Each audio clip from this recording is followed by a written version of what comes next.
4月23日是世界读书日，今天我们就一起聊聊读书这个话题。首先问大家一个问题，你有看书的习惯吗？可以把弹幕打在公屏上。比起游戏短视频，看书的确是一件相对枯燥乏味的事儿。地铁里、公车上随处可见玩游戏、刷视频的人，但很少有人在看书，哪怕是用手机看电子书，立等可取的即时快乐，远比在文字中获取精神慰藉诱惑力更大。根据2019到2020年中国实体书店产业报告显示，2019年我国实体书店呈现负增长，同比下降 4.24%。其实我们也能发现，路边的传统书店越来越少，取而代之的是一些装修奢华的因此风网红书店。很多年轻人慕名而来，只是为了拍照打卡发朋友圈。以前书店是满满的油墨味儿，现在变成了浓郁的咖啡味儿，有了热度却丢了温度。现在年轻人不愿意看书，除了休闲娱乐等快餐产品的影响，书本身好像也存在问题。首先看书耗时，人们没有时间；其次书的质量良莠不齐，容易踩坑。但今天我给大家分享的方法，没准能让你一年甄别并读完100本优质书籍。读书耗时，这个更多的是想表达自己没时间，工作太忙，事情太多，生活太累。普通人可能一年看10本书就不错了，但也有一些大神一年看上百本书，同样是一天24小时，怎么他们就成了时间管理大师？星河也表示不服。下面咱们就通过如何阅读一本书来聊聊怎么像大神一样高效阅读。老规矩，电子版分享在评论区，小伙伴们自行下载。如何阅读一本书？把读书分为4个层次，从低到高依次是基础阅读、检视阅读、分析阅读和主题阅读。基础阅读就是最基本的阅读方法，跟大家平常看书一样，咱们这里不做讨论。检视阅读是系统化阅读的一门艺术，指的是在比较短的时间内抓住一本书的重点。对于一本书不确定是否值得阅读的时候，这个方法就很好用了。我们拿出一本书，先不着急一页一页看，可以先看书名页、序言、目录页、索引和书籍介绍，对书的主题架构有个了解，然后挑选几个与主题息息相关的篇章看，最后再抽几个感兴趣的或者随机几个篇章看，有点像上学时候的划重点。同学们翻到142页，第3题，必考题。检视过程中可以带着问题，这本书的观点是什么，论据是什么，可以解决哪些问题。如果问题都能得到答案，检视阅读就可以结束了，这本书我们也就读完了，基本可以控制在3个小时以内。如果书的内容你觉得一般，并不是很有价值，就可以 pass 掉。而如果你很感兴趣，像是碰到了一个知己，就可以进行深度的分析阅读。分析阅读像是细细咀嚼，但并不代表慢，因为我们对书的架构有一定了解，可以根据第2层次获取有价值的信息来判断书的类别，作者想表达什么，哪些理论、实验或者案例可以提供依据。对于重复列举的例子和不太重要的分支可以快速略过。当然分析阅读关键是分析，这里还要思考哪些观点不太同意，哪些问题悬而未决，对书有个客观的评判。如果你对某一领域很感兴趣，那1-2本书很明显满足不了你的需求，这时就可以用上主题阅读，这种目的性就更强了。对于一个主题，你可以列一个书单，把每本书中与主题相关的内容挑出来，建立一个框架性概念，同时发散阅读多本书籍。前面3个阅读方式是书的维度，用书寻找答案；主题阅读则是用答案来检索书，连接相同的局部，有点纵横捭阖的感觉，是不是有点高级？原来大神都是这么看书的。用这4种方法循序渐进，在筛选优质书籍的同时，也提升了阅读的效率和质量。而且方法非常简单，大家都 get 了吧？可以弹幕告诉我。我们再来聊聊第2个痛点，书的质量良莠不齐，容易踩坑。现在写书的门槛好像越来越低了，随便一个网络写手都可以出几本书。之前也不懂怎么辨别，瞎看了很多没营养的鸡汤，鸡血自嗨糟粕。中国每年新书出版在20万种左右，这里面有多少是值得看的，没人知道。但有网友断定，99%的书看了纯粹是浪费时间。今天我们通过排除和查询2个步骤来辨别伪科学、烂鸡汤，不放过一本烂书，不错过一本好书。排除法需要足够的阅读量，我个人不敢妄加评论。之前复旦大学中文系严峰教授写的不必读书单在网上广为流传，深得诸多书友的认同。我整理了一下，分享给小伙伴们以供参考。第一类，中国古典小说，除4大名著《金瓶梅》《儒林外史》《聊斋》《312拍》等以外，好的不多。第2类，现代及当代文学，除了鲁迅、沈从文、老舍、张爱玲、曹禺等少数几位，其他的严峰教授不建议及不择时。第3类，当代国人写的历史小说，这一类最难写，需要足够的精力、学识、文字功底，目前没有出色的。第4类，西方通俗小说，严峰教授原话，绝大部分都是垃圾，真正的垃圾。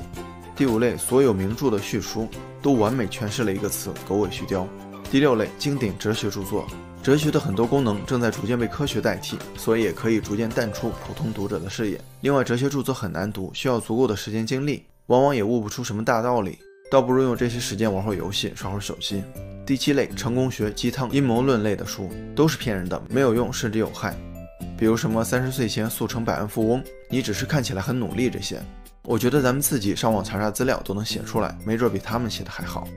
如果你拿到一本书并不在这7类当中，比如心理、经管这些知识类书籍，但你不确定内容好坏，不着急，咱们就可以从查询法入手。1. 查作者，菜好不好吃就看厨师，书靠不靠谱得先看作者靠不靠谱。举个例子，《思考快与慢》这本书的作者丹尼尔·卡尼曼，看之前你可能不知道他是谁，可以去谷歌学术或微软学术查询。来看作者的背景，最好有被认同、可量化的成就，比如所在院校、学术贡献、获得的奖项、刊物及被引用数量这几个关键指标。从微软学术来看，卡尼曼是普林斯顿大学教授，以色列心理学家和经济学家，以其在判断和决策心理学以及行为经济学方面的工作而著称，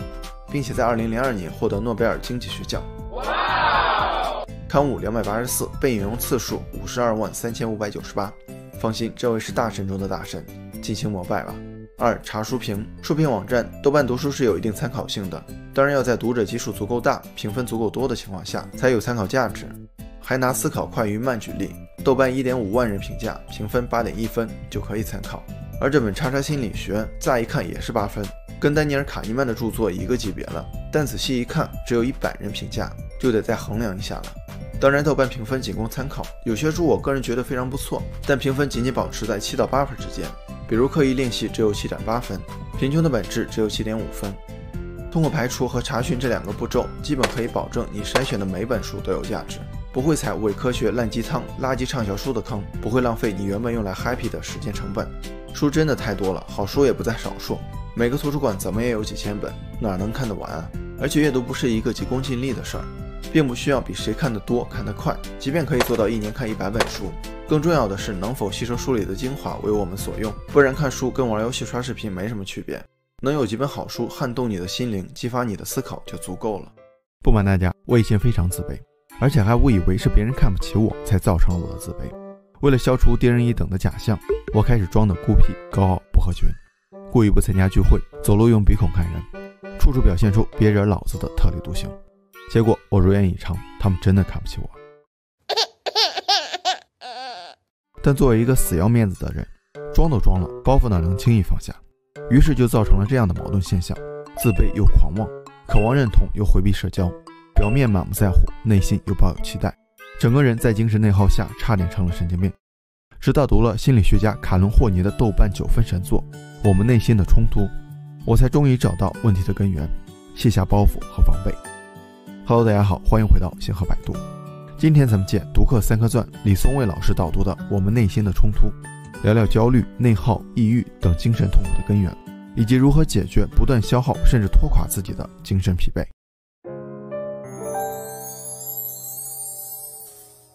其实每个人都有内心冲突的时候，小孩子做选择，成年人也没办法全都要，很多情况下甚至还没得选。比如我小时候纠结过长大了是上清华还是北大，高考时才发现自己多虑了100多分。再比如，虽然我讨厌老板的嗜血压榨和刻薄嘴脸，但为了几两碎银又不得不当好当代奴才。数千万年的进化让人类拥有了超越动物本能的高级思维和认知，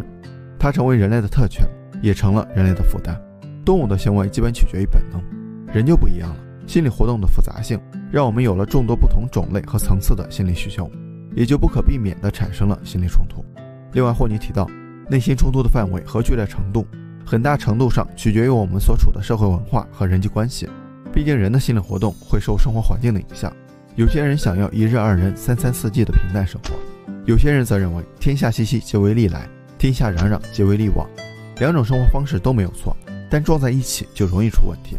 个人需求跟社会价值观相违背，再做选择就艰难很多，是服从集体的期望，还是做个人主义的异类？是扬名设利，还是淡泊名利？再具体一点，是交际广泛，还是离群索居？是做喜欢的事儿，还是上待遇高的班？诸如此类，每天都要面对选择的冲突并做出取舍，有内心冲突也就不足为怪了。虽然每个人都有内心冲突，但很多人还是能够根据实际情况选择一个自认为合适的选项，调和矛盾，结束冲突。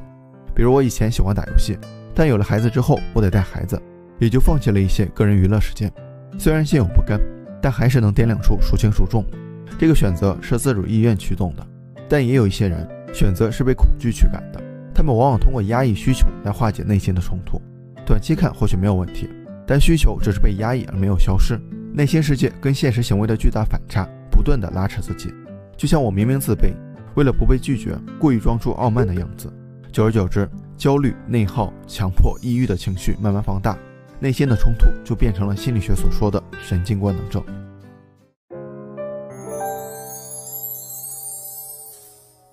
长期压抑需求会让自己的价值观模糊，不知道自己想要的是什么。如果这种情况出现在一个人成长的早期，就会影响人格的形成和完善，这也是最初的神经症倾向。比如一个孩子长期缺乏父母的关爱，可能会压抑对关爱的需求，他不再相信能从人际关系中获得情感连接，进而失去对别人的信任感，陷入敌对和猜忌的偏执人格中。霍尼在书中提到了内心冲突的3种人格，分别是屈从型人格、攻击型人格、孤僻型人格。我猜你会想，这3种人格在正常人身上也有啊，是朋友当然会亲近，对讨厌的人自然不给好脸色，有不想见的人就躲远点，怎么能说是神经症呢？其实在正常人身上，这3种性格倾向是可以相互调和的，人们会通过理性的判断和妥协来平衡3种需求，灵活地决定该用什么手段处理与外界的关系。比如看到甲方的无理需求，我不能掀桌子骂脏话，只能面露微笑，诲人不倦，但我回到家看到孩子调皮，那他肯定逃不过一顿打。长期处于内心冲突的人会缺少这种灵活性，因为他们始终把需求压抑在内心深处，习惯性的选择其中一种性格倾向来主导自己的行为，不管这种倾向是否合适。屈从型人格就像一只温顺的兔子，始终觉得自己低人一等，对别人的得寸进尺也能让就让，因为他们渴望通过这种方式获取归属感和安全感。但事实上，老好人并没有想象中那么受欢迎，相反，很容易被强势的人控制和伤害。很多屈从型人格都是 CPU 的受害者。攻击型人格刚好相反，他们就像草原上的平头哥，生死看淡，不服就干。他们不信任人际关系，把脆弱的一面封禁在内心深处，崇尚弱肉强食的丛林法则，对竞争和成功有执着的渴望。前面2种至少跟外界还有接触。孤僻型人格是干脆断开联系，玩不起我还躲不起吗？你们怎样都行，跟我没关系，我连陪伴都不想主打。但人毕竟是群居动物，有与他人建立联系的本能，所以实际上他们并没有收获内心的平静。内心冲突的人，要么是从3种人格中偏执地选择一种，要么是在3种人格间飘忽不定。没有得到妥善处理的人际关系，会再一次放大他们内心的冲突，形成恶性循环。然而为了化解内心的矛盾和痛苦，他们又采用了2种治标不治本的手段。第一种是理想化形象，现实中无法成为的自己，在幻想中努力追寻。大学有个同学，典型的孤僻型人格，不报社团，不谈恋爱，不交朋友。大学4年除了吃饭，我没怎么见他张嘴。他只有一个爱好，打 CF， 而且打得非常好。在游戏中他完全变了一个人，跟敌方互骂，交队友所谓，我觉得那才是他最放松最真实的状态。这或许也是很多内心冲突的人喜欢打游戏的原因，他们想要在虚拟世界中成为完美的自己。第2种是外化，就是将内部的心理活动投射到外部，认为自身的问题都是外界的过错。通俗说就是拉不出屎怪地球没有吸引力，我的自卑就被我外化成是别人看不起我。这种方式其实是把内心的冲突又转移到外界，如此一来人际关系会变得更差，这也是为什么他们真的看不起我了。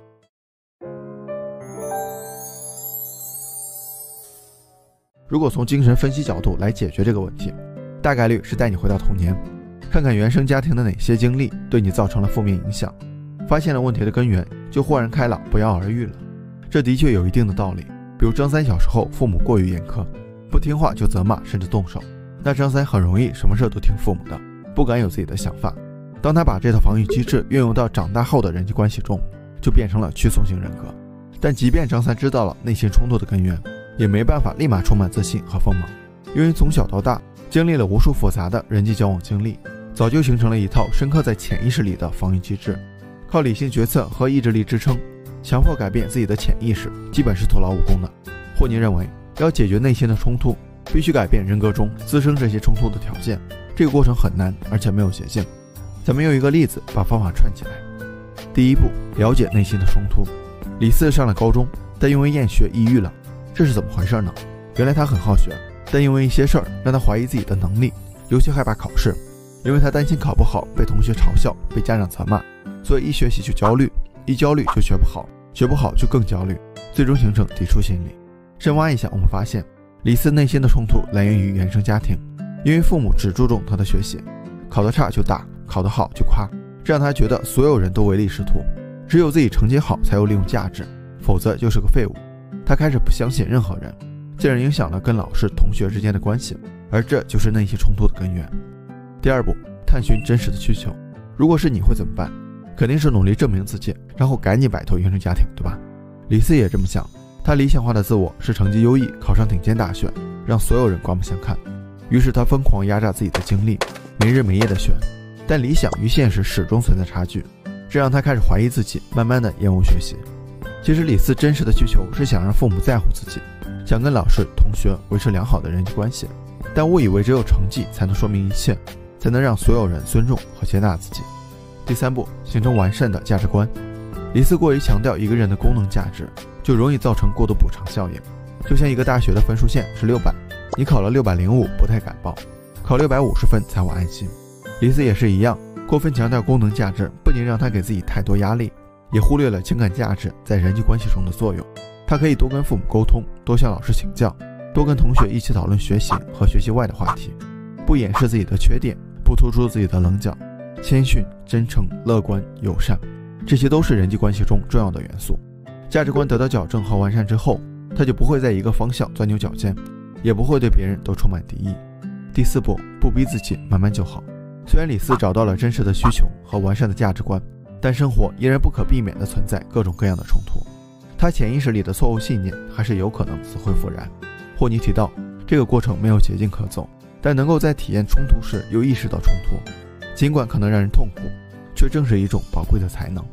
有了前面3步，我们至少可以慢慢地让自己冲突的内心变得独立，让压抑的需求变成清晰的价值观，在做选择的时候也能够听从自主意愿，而不是被内心的恐惧驱赶。读我们内心的冲突之前，我不觉得自己有问题，当然也有死不承认的嫌疑。读过之后，我坚信自己确实有问题，但也坚信自己能够变好。这就是霍尼给每一位内心冲突的人最温柔的抚慰。要知道，他曾因不幸的原生家庭而罹患精神分裂症，也一度抑郁到想要自杀。尽管如此，他依然成为了跟阿德勒、荣格、弗洛姆齐名的心理学大师。大家好，这里是星河百度。上次咱们发起了一个投票，大家一致对从心理防御机制看心智成熟度这个话题最感兴趣。今天它来了，我给大家整理了16种常见的心理防御机制，从不成熟到成熟，有好有坏，小伙伴们也可以参考一下，看看自己是否成熟。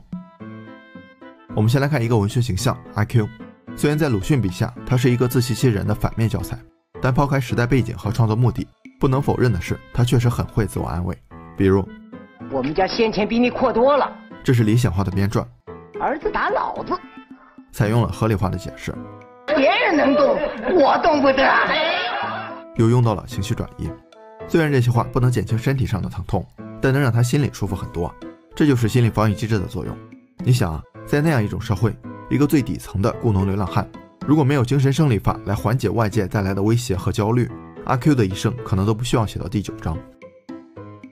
这样说，大家应该了解心理防御机制是什么了，就是当一个人面临挫折或者冲突的困境时，通过内心活动有意无意地帮自己摆脱烦恼，恢复心理平衡与稳定的适应性倾向。当然，生活中的困难远不止一种，也就决定了没有一招鲜的防御机制。而且有的心理防御机制能帮我们适应环境，但有些也会引起逃避退缩的行为，甚至导致心理疾病。而用哪种和怎么用，往往取决于心智成熟度，所以它也是衡量一个人是否成熟的重要标准。我把这16种心理防御机制分成5大类，整体按照从不成熟到成熟的顺序来介绍，小伙伴们可以对号入座，看看自己符合哪几种。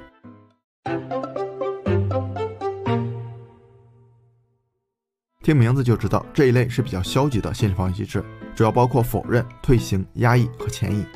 否认是最原始最简单的心理防御机制，就是拒绝承认不愉快的事情。比如我小时候打烂东西立马捂住双眼，看不到就假装没发生，你看还有点主观唯心主义的味道，其实就是怕挨打。我妈问了也死不承认，不是我弄的，她自己掉下来了。结果很多时候还是免不了一顿毒打。很多成年人也会用这个方法拒绝接受客观事实，比如曹操。不可能，绝对不可能。退行是指一个人遇到了挫折，表现出跟其年龄不符的幼稚行为，是一种反成熟的倒退现象。比如我这几天压力大，写不出稿子了，我会觉得自己生病了，需要休息。这跟我小时候一提上学就跟我妈说肚子疼是一样的。有没有同感的小伙伴？而且有时候你会发现肚子确实会疼，这是极度排斥引起的生理反应。所以心理防御机制大多数情况下不是有意为之，而是无意识的。还有像遇到挫折的大人，变得爱哭，更依赖父母，也属于退行。压抑和潜意虽然也是逃避性防御机制，但相对于前面两种稍微成熟一点。压抑是有意识的控制自己，不去想不愉快的事情，以减少心理上的创伤。潜意是无意识的主动遗忘，就是大脑把不好的经历隐藏在潜意识中，但这并不代表事儿就真的过去了，它还会无意识的影响着我们的行为。比如一个人养了5、6年的狗死了，他非常伤心，一段时间后别人聊起这个事儿，他都会快速转移话题，这就是压抑。又或者他的狗是5月份死的，一段时间后他觉得自己没事了，但每年的5月份他都会不自觉的情绪抑郁，他自己也不知道为什么，这就是潜意。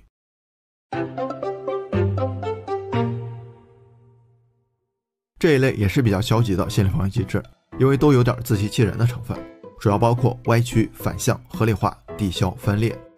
歪曲是把客观事实加以曲解，使其符合内心的预期，虽然也很原始，但跟否认的死不承认不同，它是指鹿为马。比如小时候我跟别人抢玩具，我妈过来打我，我会说那是我的玩具，是我先拿到的，其实那明明是人家的。长大了也是一样，只不过不会那么直接。比如我看到同事升职了，会觉得他走了关系，而且坚信自己认为的就是事实。你看，小时候的玩具，长大了的职位，都是自己想要的，所以用的方法都毫无二致。关键是这个方法也只能安慰一下自己，用多了只会封闭自己，歪曲现实。反向比歪曲稍微高级一点，就是有意的采取与潜意识相反的行为。有句老话说得好，此地无银300两。就像有些家庭伦理剧，一个继母不喜欢丈夫前妻留下的孩子，但如果表现出来又害怕招来非议，就表现得很爱他，对他特别好，来证明自己是个称职的后妈。再比如一个男生喜欢某个女生，不是直接表达爱意，相反总是捉弄她。一个女生喜欢某个男生，会经常把讨厌他挂在嘴上，小伙伴们可以去验证一下。合理化就是找个合适的理由为自己的失败和错误辩解，让自己能够接受，避免伤到自尊。像 IQ 说的，儿子打老子就是合理化的解释，虽然这个理由并不合适。生活中比较常见的酸葡萄甜柠檬心理就是这样，别人吃葡萄不给我吃，我就说它是酸的，自己有个柠檬再酸也要含泪吃下去，还说它是甜的，所以这种防御机制也不太成熟。抵消就稍微有点小心机了，就是用象征性的行为来抵消已经发生的不愉快的事情或者犯下的错误，让自己心里舒服的同时也起到了掩盖的作用。简单说就是明修栈道，暗度陈仓。比如我小时候一旦表现得乖巧懂事，我妈就知道我肯定又捅娄子了。再比如一个男人出轨了，为了消除罪恶感，在家都会对老婆更好更体贴，聪明女人都知道怎么回事。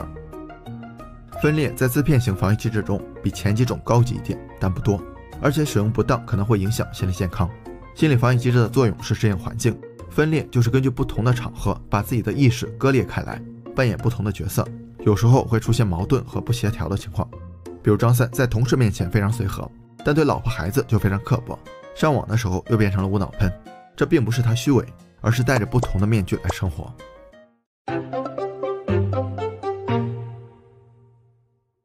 攻击型防御机制就是不逃避不骗自己，把心里的不满都发泄出来，主要包括行动化、转移、投射。行动化是比较原始的攻击型防御机制，通过行为把情绪发泄出去，而且往往是不理智的行为。比如小时候要买什么玩具，父母不给买，就开始撒泼，躺地上打滚摔东西。因为有次挨得太狠，后来我就不敢用这招了。成年人也会通过这种简单粗暴的方式来发泄，摔东西、酗酒，严重的也可能自残和报复社会。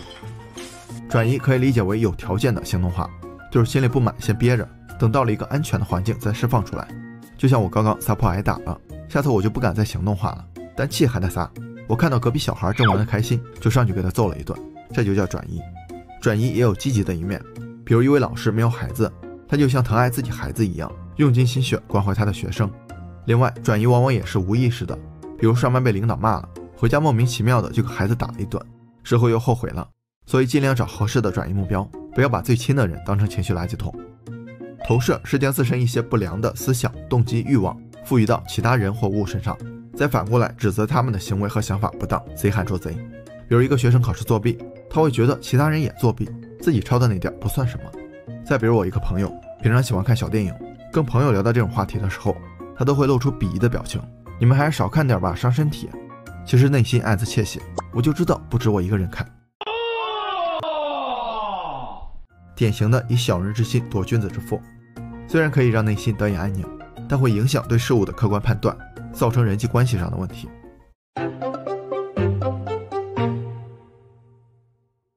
代替性防御机制是由另外一种事物来代替自己的不足和缺陷，减轻心理上的不平衡感，主要包括幻想和补偿。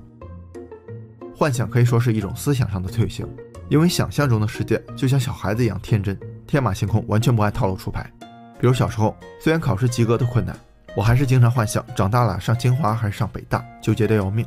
长大了也一样，经常幻想哪天要是中奖了，一定开豪车住别墅，欺负那个天天欺负我的领导。一些游戏也是因为能满足现实满足不了的幻想才这么受欢迎，比如 GTA 想怎么玩怎么玩。不过有一点需要注意，幻想终究解决不了现实问题。补偿就相对成熟很多，就是虽然有不足会自卑，但是努力通过其他方面的成功来填补缺陷，建立自尊。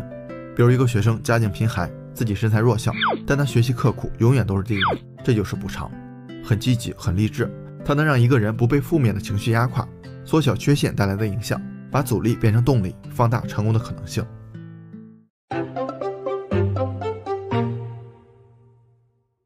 建设性防御机制是心智成熟度比较高的一类，主要包括认同和升华。认同就是在成长过程中有意无意的通过模仿自己尊崇的人的特质和行为来建立自我、肯定自我的过程。小时候老师家长都会跟我们说，你看那谁谁谁品学兼优，你要向他学习啊，就是仿同的例子。我们自己也会主动仿同，比如崇拜一个人，会不自觉地模仿他的穿着打扮、说话形式，但是需要正确的判断。所谓近朱者赤，近墨者黑，跟什么样的人在一起影响真的很大。最后一种是升华，就是把不符合社会规范的冲动、欲望这些，用能被自己和社会接纳的方式建设性的表达出来。举几个例子，小时候经常被欺负，长大了考进警校来维护社会治安，喜欢打架斗狠，就跑去练拳击参加比赛。失恋了，把悲伤化为力量，投身到创作中。歌德就是失恋的时候写的《少年维特的烦恼》。在所有的防御机制中，升华可以说是唯一一个不管在儿童还是成年都健康和积极的。好了，这就是16种常见的心理防御机制，大家可以想一下自己经常用的哪些。并不是说不成熟的心理防御机制就一定不好，成年人的压力远比小孩子大多了，所以偶尔偷个懒撒个娇没有什么问题，也不代表就不成熟了。只有长期使用比较原始的防御机制，除了安抚内心，对处境没有正向作用，这样的人才可能不够成熟。另外也不必强迫自己立马学会成熟的防御机制，慢慢来就好。你像提出和完善心理防御机制的两个大神，弗洛伊德跟荣格还互掐呢。弗洛伊德说荣格跟他的患者有不正当的男女关系，荣格说弗洛伊德对男性有依赖心理，一个比一个狠，跟村口大妈吵架没什么两样。所以心理防御机制可以拿来参考，没必要被他们束缚，只要心理健康、有修养、有担当，就是一个非常成熟的人。你有这几个表现吗？喜欢胡思乱想，早上给同事打招呼被忽视了，你会觉得他对你有意见；在意别人评价，朋友说你两句你会难过好几天，尽管他只是开玩笑；心里装不下事儿，同样一件小事，别人波澜不惊，你波涛汹涌，不停地纠结内耗；共情能力超强，听朋友说悲伤的事情，他没哭你哭了，结果他反过来安慰你；感官极其敏锐，周围稍微有点风吹草动都会受影响，没法专注自己的事情。Hello， 大家好，这里是星河百度。被上面几条说中的小伙伴可以弹幕1，不瞒大家，我也算一个。如果你跟我一样，那咱们都算是稀有物种了，因为世界上只有15%到20%的人属于高敏感人群。但我们也能发现，还有一些人的内心就很皮实、钝感强大，每天嘻嘻哈哈，该吃吃该喝喝，有事不往心里搁，你甚至都感觉他们快乐的没心没肺。虽然不是人人都能这样，但高敏感体质也可以变强大。今天咱们就聊一聊。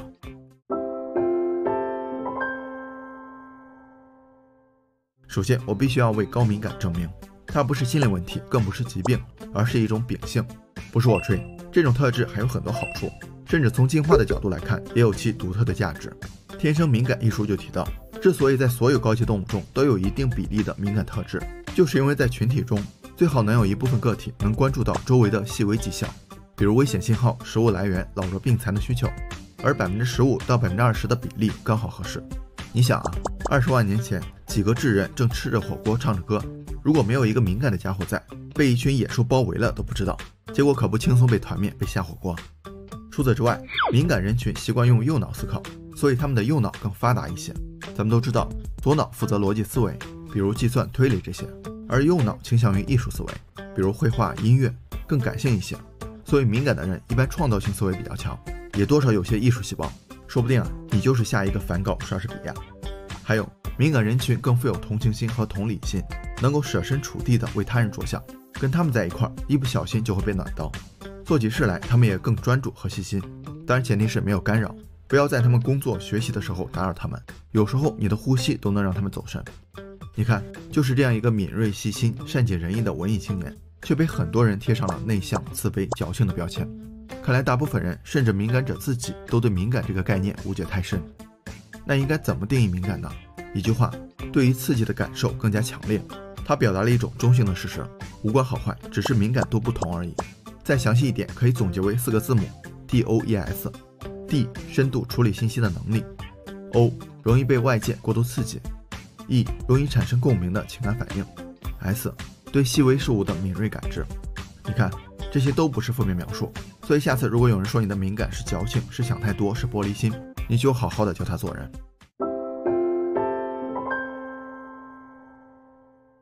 当然了，人们的误解也不无道理。接下来咱们就聊聊高度敏感会给我们带来的困扰。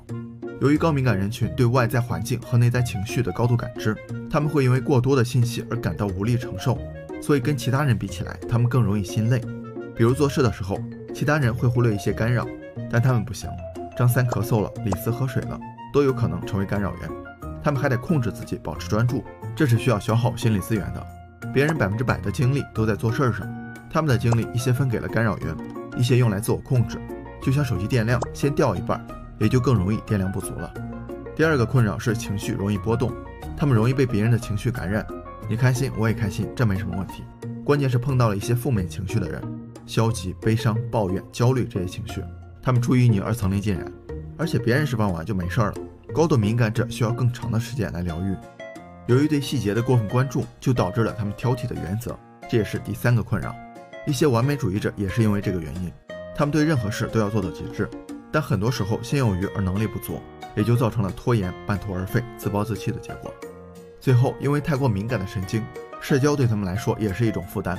有时候会担心自己的话别人误解，表达之前斟词酌句，沟通起来还是不尽人意，结束之后又埋怨自己，整个过程都很痛苦。还有的时候即便没沟通也在精神内耗，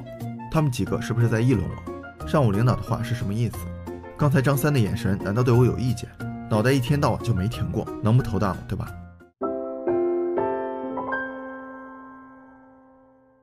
那高度敏感者是怎么形成的呢？本质上应该是下面3个原因。1. 天生如此。你可能会觉得奇怪啊，难道真有人一出生就敏感吗？答案是肯定的，在婴儿身上能观察到这种迹象，比如敏感的婴儿容易受到刺激，稍微有点动静就哇哇大哭，但不敏感的婴儿就心大多了。敏感的小伙伴也可以想一想，是不是小时候就这样了？心理学家杰罗姆·卡根检查敏感的孩子时发现，他们大脑中的去甲肾上腺素和皮质醇的含量都偏高，而这2种激素都跟激动的状态有关。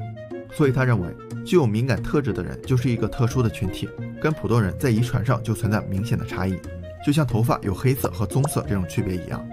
2. 大脑的2个系统。研究者认为，敏感度取决于大脑中2套系统的平衡，一个是行为激活系统，另外一个是行为抑制系统。激活系统就像是对什么事儿都好奇的孩子，让我们接近新事物；抑制系统就像是一个谨慎的母亲，时刻关注周围变化，让我们保持警惕。你看，这2套系统的作用完全相反，而且这也能解释高度敏感者2种不同的表现。有些人抑制系统正常，但激活系统很弱，他们就非常镇静沉默，对什么好像都不感兴趣。还有些人激活系统正常，但抑制系统太强，他们就表现得既好奇又谨慎，既勇敢又胆小，有时候沉默，有时候激动。小伙伴们可以想一下自己属于哪一种。3. 环境影响。不良的家庭环境和教育方式也会让孩子变得越来越敏感。比如很多家长控制欲很强，让你干啥你就得干啥，要是不听话那就2个手段，一个是打，另外一个也是打。孩子的诉求得不到重视，也就不再表达，而是处处揣摩父母的想法，变得越来越敏感。别问我是怎么知道的。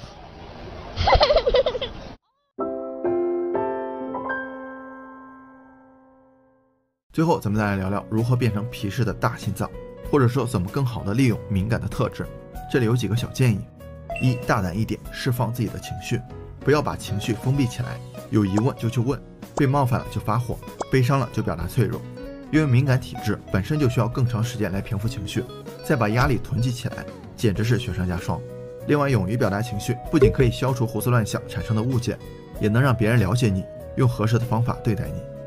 二、自信一点，加强自我价值感。前面说了这么多敏感的优点，也是告诉小伙伴们，敏感的人更有理由自信。别人的评价不是恭维和讨好来的，而取决于自己的能力。另外，自我价值感不是看你取得成就被认可时有多自信，而是没做好被拒绝的时候也不会否定自身的价值。所以把重心放在自己身上，建立稳定的价值体系。三、积极一点，正向思考问题。我们可以这样想，共情能力强就给了自己更好的开导别人的机会，在意别人评价也就能帮自己发现问题，提升自己。这样一来就不会再钻牛角尖，而是提供了开放性解决问题的思路。四、放开一点，多接触新的人和事物，跟和自己观念不太一样的朋友家人聊聊，去听一听不一样的声音，观察与自己不同的生活，逐渐的也会认识到不同和分歧确实存在，并且与我不同不代表别人和别人的观点一定是错误的，最终这能帮助我们接受自己身上可能从前没有承认过的一面。五、懒一点，给自己留空间充电，避免过度刺激。如果社交耗电，那就经常给自己留空间充电，可以适当独处，避免打扰和压力。如果胡思乱想耗电，那就找个能让自己放松的兴趣，冥想、郊游、绘画都可以。当新的爱好占据了大脑，胡思乱想的空间也就越来越少了。六、点一点，来个一键三连。这条是我开玩笑的。好了，今天的视频就到这儿了。敏感的小伙伴可以收藏一下，方便观看。一定要记住，接纳自己，关怀自己。你就是你，没必要跟别人一样。敏感是你独有的特质，你唯一需要做的就是好好利用它，把它变成自己的优势。